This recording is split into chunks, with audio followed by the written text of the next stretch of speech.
are outraged, but for all the wrong reasons. This past Friday, $5 billion was automatically slashed from SNAP, the food stamp program, affecting the lives of 47 million Americans. The U.S. Department of Agriculture, the USDA, estimates that because of these cuts, a family of 4 who receives food stamp benefits will lose about 20 meals per month.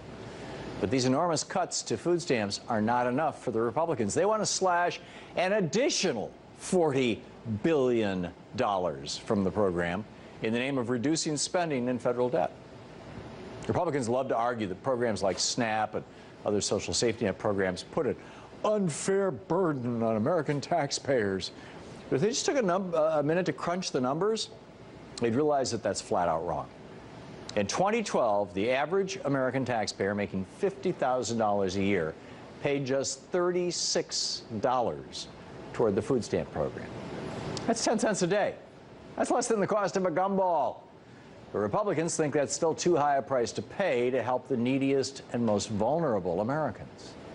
And when it comes to funding other welfare programs, the average American taxpayer making $50,000 a year pays just over $6 a year. Simply put, the American taxpayer isn't paying much into social safety net programs like food stamps and welfare. But we are paying a lot for the billions of dollars that the U.S. government gives to corporate America every year. The average American family pays a staggering $60,000 a year, $6,000 a year in subsidies to Republican-friendly big businesses. And that's just the average family. Family making more than $50,000 a year, say $70,000 a year, pays even more to pad the wallets of corporate America. So where does some of that $6,000 that you and I are paying every year actually go?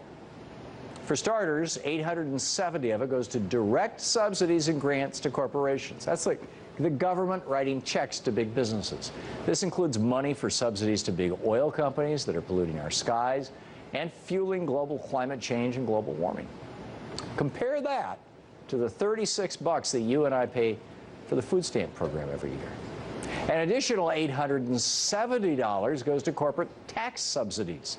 The Tax Foundation has found that special tax provisions of corporations cost taxpayers over $100 billion a year, roughly $870 per family. But in reality, that number is even higher. Citizens for Tax Justice found that the U.S. Treasury lost $181 billion in corporate tax subsidies, which means the average American family could be putting out as much as $1,600 a year just for that piece of the corporate welfare pie. Finally, of the $6,000 in corporate subsidies that the average American family each year pays, $1,231 of it goes to make up for revenue losses from corporate tax havens. This is Mitt Romney and the Caymans, right? This money goes to recouping losses from giant transnational corporations like Apple and GE and smaller companies like Bain Financial or Mitt Romney himself that hide their money overseas to boost profits and avoid paying taxes to help the American economy. The bottom line here is that American families are paying $6,000 or more every year to subsidize giant transnational corporations which are already making billions and billions of dollars in profit every year. In the past decade alone, corporations have doubled their profits. Republicans on Capitol Hill keep suggesting that we can't afford to help the poor in this country. And they're wrong.